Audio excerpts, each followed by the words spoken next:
At 5:30, Connect to Providence, our monthly segment here on NBC 10 with Mayor Brett Smiley, who joins us here in studio, and we have a lot of topics to discuss. Mayor, always good to see you. Summer's going well? Summer's going great. Good to hear it. ICE activity in Providence and some related protests. We're seeing it in a lot of communities. Tell us about what you know, and if you're given a heads up, what is the status there? So there has been ICE activity in the city. We have not seen large-scale raids or any sort of workplace actions like we've seen in Los Angeles or some of these other headline-grabbing moves around the country. But there has been limited ICE activity. They don't give us a heads up. We used to have a much more functional relationship just to deconflict, but they don't communicate now, and so we spend a lot of time chasing rumors. We try to put out factual information into the community when we know it, and obviously people are very upset, and they have a right to be. Talk to us a little bit about you and the Colonel and where you stand on this matter, because we've seen in other places that police have either assisted or National Guard has assisted. What's the stance in the city of Providence? So we follow all state and federal laws, but that means that we do not act as immigration officers. Providence police are not immigration officers. They're not asked to be, and they won't be. When we interact with an individual, we'll never ask their immigration status, and we do that for the protection of the entire community. We can better keep Providence safe when we have neighbors and business owners who are willing to talk to us and willing to cooperate with us. And so we do our thing, they do their thing, and we do so in full compliance with the law. What happens if police arrive while ICE are carrying out something in front of them? What do the police do? Do they stand back? Do they get involved?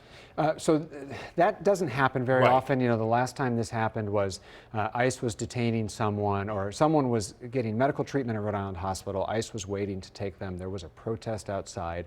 Providence police arrived really for the safety and protection of the protesters, to make sure that there wasn't a secondary conflict that resulted in either injuries or other arrests. And so we were there to sort of keep the peace and keep the crowd from finding themselves in jeopardy. But it really doesn't happen very often that I can think of in my time in office, where we've ended up at the same place at the same time without knowing it. Okay, let's talk about the budget. Obviously, budget is getting close to you, and I just want to know your thoughts about it. Do you think it's fair? Do you think it has enough money in certain different areas? Yeah, it's a good budget. We got first passage on Monday. We're expecting second passage this upcoming Monday. It's a good compromise between me and the City Council. There's some modest changes to what I proposed back in April, but it funds all of our city services. It makes this substantial increase in funding for our schools, and we were able to level out the taxes for the various categories of property owners, and the tax increase ended up being smaller than that which was originally proposed because of additional state aid, all of which is great. I will say, for Providence taxpayers, because this process is late, the legislature acted late, the council acted late, tax bills will be going out late. So Providence residents and business owners will get their tax bills late, but we have a grace period. It will be clear in the mailing with your bill that there's a 21-day grace period, and so that's the same amount of time you usually have to pay, but it will be later than the first payment is generally due. So once you receive it, it's 21 days after. That's right. And what again are we looking at in terms of increases? It was supposed to be a little bit like 200, now it's like 100 or so? So the total levy went up 5.85%. The average property tax bill will go up 6% depending on the value of your home. And so for the average single-family homeowner, that tax bill is going up about $250 a year, which is about $20 a month. Okay, let's talk about, you said you got some state aid, which is great. The other concern is the federal aid because of this big, beautiful bill, which not everybody thinks is big and not everyone thinks is beautiful. What are your thoughts about it?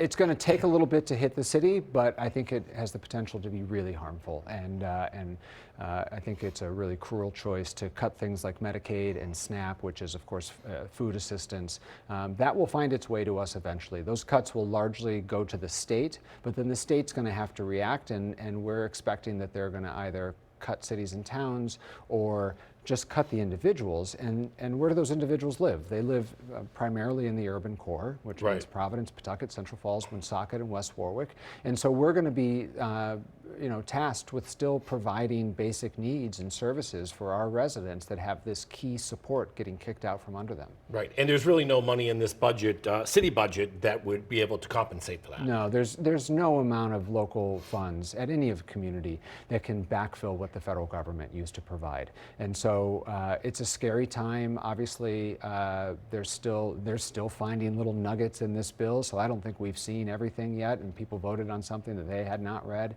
And so we've got a lot more homework to do, and some of the cuts don't take effect for another year or two, but we're getting ready, and we need to make sure that we do everything we can to help those that rely on these important services. Right. I want to follow up on something that we talked about a while ago, and I actually experienced it firsthand recently. I'm up at Federal Hill, Yeah. I'm having a pizza and a glass of wine, and all of a sudden, vroom, vroom, and then it's, boom, and the music's going crazy. Yeah. I almost dropped my glass of wine, and I look it over, and they're like, it's every day here. Yeah. What is the mayor going to do about Yeah. it, Dan? Ask him when you see him. Yep. So, I mean, listen, I like a motorcycle once in a while, too, but not when I'm, not when my glass of wine falls on Right. the floor. For people who this really impacts, not just on Federal Hill, but in other areas, how serious are you cracking down on this? So sound is a real problem. My first year we had a problem with these illegal ATVs and dirt bikes. Those are largely gone. And what you're hearing and what our residents are hearing and people who are going out to dinner is legal motorcycles, but that have amplified muffler and exhaust systems.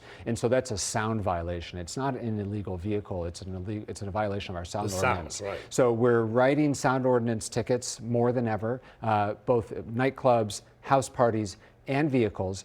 But vehicles are hard. You have to have a police officer in the right place with the a right noise time, meter right, at the right time. So my proposal is to do sound cameras, like a red light camera. This is a sound camera.